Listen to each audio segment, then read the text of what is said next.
Hello viewers, welcome back to my channel. Hope you are doing great. If you haven't subscribed to my channel yet, please go ahead and subscribe. Also, I have created several playlists for various category of the problems such as dynamic programming, breadth first search, depth first search, sorting, binary search, and so on. So please check them out as well. Also, I have uploaded the code for this problem to GitHub repository. You can get the link from the description below the video. Let's jump into today's problem. The problem is majority element. So given an array of size n, find the majority element. The majority element is the element that appears more than floor. This is actually floor of n by 2 times, right? So it should occur more than floor of n by 2 times. So you may assume that the array is non-empty and the majority element always exists in the array. So that means there is one element which is appearing more than the floor of n by 2 elements. So why the floor is given, let's try to understand, right? So when the number of elements are odd, right? So let's say number of elements is n, right? Number of elements is n. So when n is odd, right? When n is odd, let's say for an example n is equal to 11, right? So that means n by 2, 11 by 2 will be technically it's 5, right? But it says more than n by 2, right? So more than n by 2. So if it is 5, 11 by 2 is 5, that means it should occur more than 5 times. That means since we are dealing with integer index, so it should occur at least 6 times, right? At least 6 times. So that's the n, right? When it is odd. Let's say n is even, right? N is equal to 12, right? So 12 by 2, that means 6. So if it occurs 6 times, then it is not called majority element, right? Because it is 50% only. So it should occur more than 6, right? So that means 7 is the at least, right? So that's the way you have to understand the floor of n by 2. It should be more than the floor of elements, right?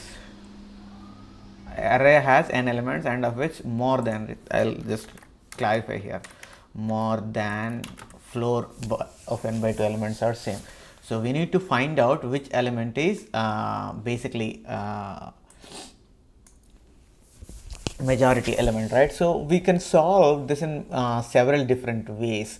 So let's discuss 2-3 approaches and then we'll finally implement one of them. Okay, so the first approach that I would like to discuss is the use of hash table and keep track of the element count, how many times it really appeared in the particular array, right? So for example, this is the array, this is example 2 from the description. So while going through this array, I am building up this hash table, and initially the hash table will be 2 0 1 0 because 2 is the element which occurred 0 times and 1 is the element which occurred 0 times. This is the initialization part. But once we go through this array, we will update it. So 2 occurred 4 times, right? So 2 occurred 4 times by looking at that, and 1 occurred 3 times. So now you have the hash table content 2 occurred 4 times and 1 occurred 3 times. You go through this hash table and try to find out whichever is the highest number of occurrences, right? So that will be the answer for this particular problem. So obviously 2 occurred 4 times, so answer is 2. So that is how we will do with the hash table, right? That is how we will do with the hash table. And the second approach is we sort the array.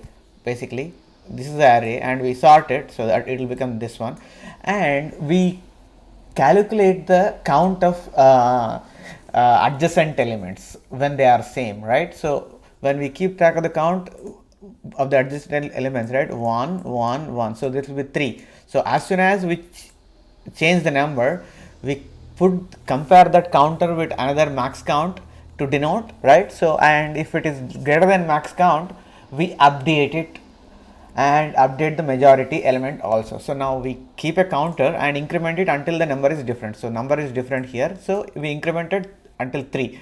So once it we encounter a different element, right, we will say okay, whatever the counter that we have, it is the counter, and whatever the majority element it has is this one.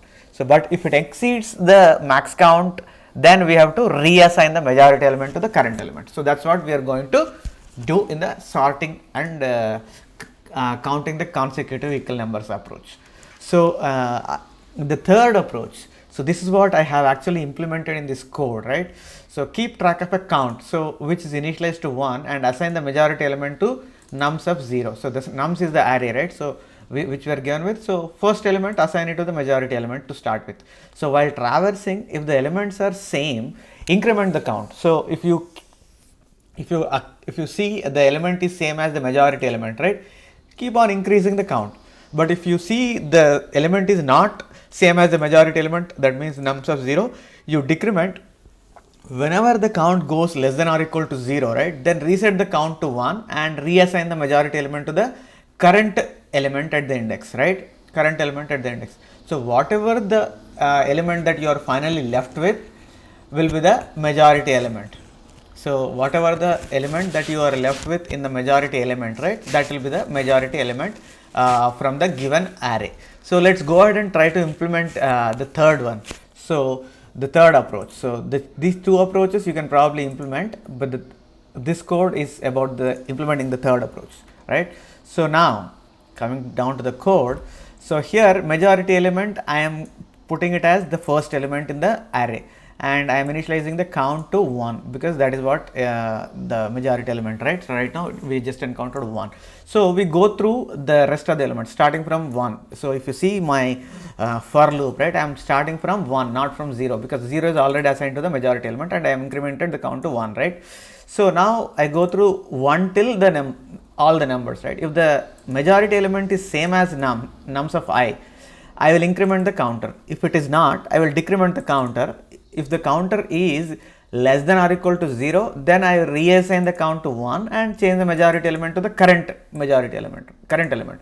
So, likewise, I will complete the for loop, right. So, whatever the majority element that I am left with will be the majority element for my problem, right. So, let us go ahead and look at the time complexity and space complexity for this algorithm, right.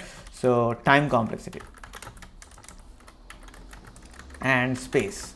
So, time complexity, we are going through the entire array only once here, right. So, the first element is assigned as majority and the rest of the elements we are visiting once, right. So, that means the time complexity is order of the number of elements. Let us say n is the number of elements, right. N is number of elements in nums, right, number of elements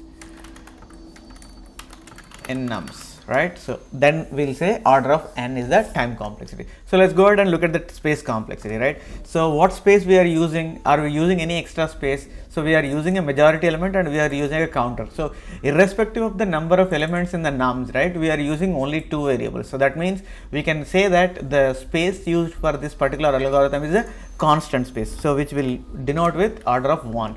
So, which is a constant space for this, right. So, this algorithm is order of 1 space complexity and order of n times complexity, right.